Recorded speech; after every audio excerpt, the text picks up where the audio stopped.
కరీంనగర్ జిల్లా పులివెందులలో YCP social media coordinator Sajjala Bhargav Reddy police station విచారణకు హాజరయ్యారు.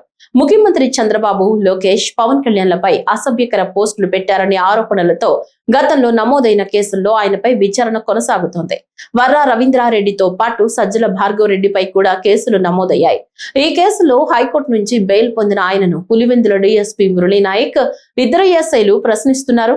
ఇప్పటికే ఏపీ పోలీసులు ఆయనపై లుకౌట్ నోటీసులు కూడా జారీ చేశారు.